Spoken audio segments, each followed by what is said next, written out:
अस्सलाम वालेकुम व्यूवर्स, उम्मीद करती हूँ आप सब ठीक होंगे। Welcome to my channel ideas on cooking में आज मैं आपके लिए बहुत ही ज़बरदस्त सी चिकन पाई की रेसिपी लेकर आई हूँ और बहुत ही ज़्यादा सिंपल सी रेसिपी है। आप लोग भी ज़रूर ट्राई कीजिएगा।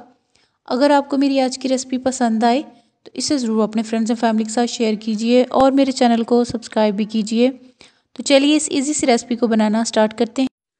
तो सबसे पहले हम इनकी शीट्स को तैयार करेंगे। तो उसके लिए जो मैंने ये डो बनाई है, ये पहले मैं आपके साथ इसकी रेसिपी शेयर कर चुकी हूँ जब मैंने रोल्स पट्टी और समोसा पट्टी की शीट्स तैयार की थी। तो सेम उसी तरीके के साथ मैंने इनकी भी डो को तैयार किया है और सेम उसी तरीके के साथ हम इनको भी तैयार करेंगे। बस फ़र्क सिर्फ इतना होगा कि हम इनको पट्टियों में कट कर लेंगे।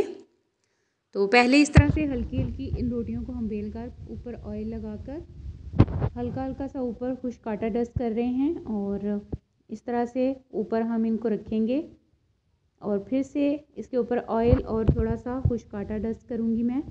और इसके ऊपर इस तरह से इस रोटी को रखकर हम इसे पतला सा बेलन के साथ बेल लेंगे इस तरीके के साथ।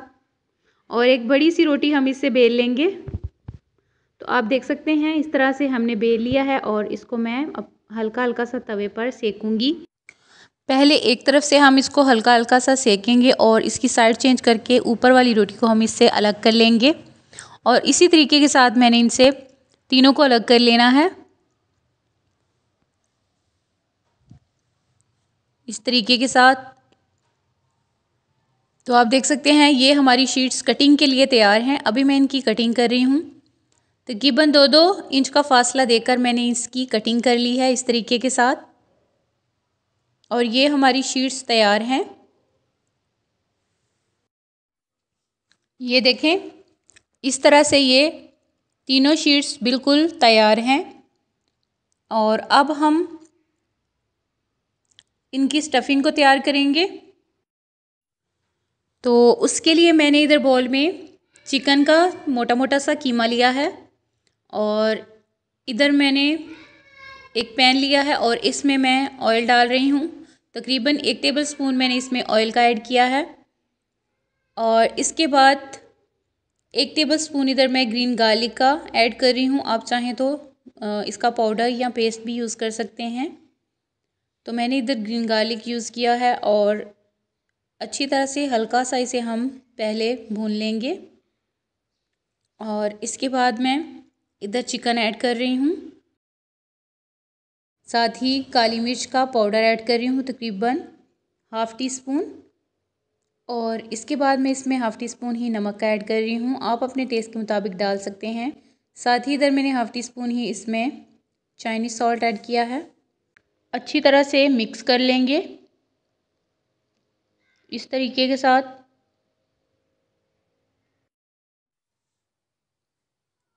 और साथ ही मैं इसमें फ्रेश धनिया ऐड कर रही हूँ सब्ज़ और अच्छी तरह से इसे भी हम मिक्स कर लेंगे और चिकन को हम इसके अपना ही जो पानी ये छोड़ेगा इसी में हम इसको गला लेंगे। जैसे ही चिकन अपना पानी छोड़ना शुरू करे तो साथ ही हम इसमें 1 टेबलस्पून वाइट सिरके का ऐड कर रहे हैं और अच्छी तरह से इसे हम भून लेंगे और जब ये खुश्क हो जाए तो फिर हम इसे हटा लेंगे चूल्हे से। और इधर आप देख सकते हैं चिकन से पानी खुश्क हो चुका है और अभी हम इसको चूल्हे से हटा लेंगे और हटाने के बाद हम इसे एक बाउल में डाल लेंगे इस तरह से। और अब हम इसमें ऐड कर रहे हैं शिमला मिर्च। तकरीबन 2 टेबलस्पून में इसमें शिमला मिर्च की ऐड कर रही हूँ। इससे बहुत ही अलग टेस्ट आएगा इसमें। अगर आपको पसंद नहीं तो आप इसको ना डालिए।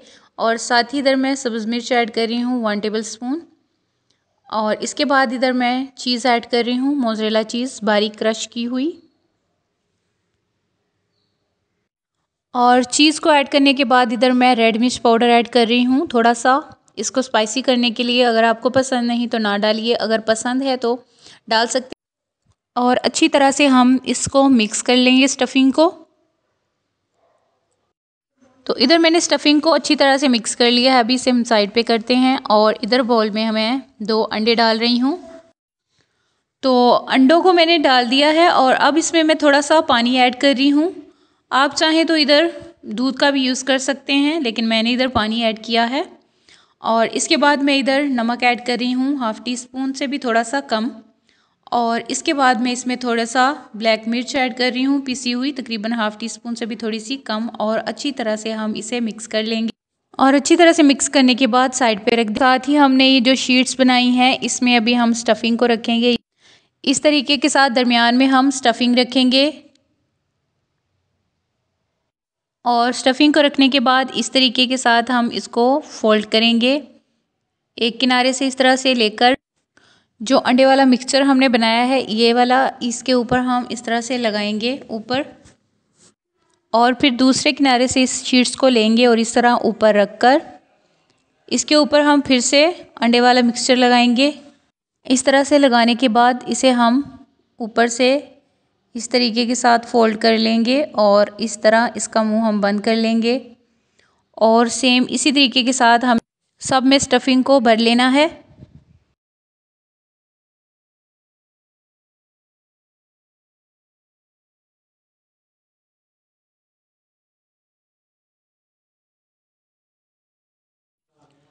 तो सेम इसी तरीके के साथ मैंने ये तीनों को तैयार कर लिया है और इसमें मैंने स्टफिंग भर ली है। अभी हम इनको इस तरह से पहले अंडे में डिप करेंगे इस तरीके के साथ। और फिर जो हमने ब्रेड क्रम्ब लिया था इसमें हम इस तरह से इसकी कोटिंग करेंगे और इसके बाद हम इनको फ्राई कर लेंगे। और ऑयल इधर गर्म है, अब हम इसमें इनको डालकर फ्राई करेंगे। तो इसी तरीके के साथ मैं इन तीनों को एक एक करके रखती जाऊंगी और इनको हमने लाइट ब्राउन होने तक फ्राई करना है। और आप देख सकते हैं इनमें कलर चेंज होना शुरू हो गया है और ये फूलना स्टार्ट हो गए हैं। अभी मैं इनकी साइड को चेंज कर रही हूँ। एक साइड से इनमें अच्छा सा कलर आ गया है और ये हमारी चिकन पाइयाँ तैयार हैं। बहुत ही ज़बरदस्त कलर आया है और बहुत ही ज़बरदस्त ये फूली हैं, ये देखिए। अब हम इनको निकालेंगे पैन से। इनको फ्राई होने में ज़्यादा टाइम नहीं लगता, 2 से 3 मिनट में ही ये ज़बरदस्त सा कलर आ जाता है इनमें और ये फ्राई हो जाती हैं। और अब हम इनको पैन से निकाल लेते हैं और बहुत ही ज़बरदस्त ये हमारी चिकन पाई तैयार हुई है। और आप इनके कलर से ही अंदाज़ा लगा सकते हैं कि ये कितने ज़बरदस्त बने हैं। एक को मैं इस तरह से कट करके भी आपको दिखाऊं कि ये अंदर से कैसे बने हैं। तो बहुत ज़बरदस्त। उम्मीद करती हूँ कि मेरी आज की रेसिपी आप लोगों को ज़रूर पसंद आई होगी। अगर आई है तो इसे ज़रूर अपने फ्रेंड्स एंड फैमिली के साथ शेयर कीजिए और मेरे चैनल को सब्सक्राइब भी कीजिए। तो मिलते हैं नई वीडियोज़ में। अल्लाह हाफिज़।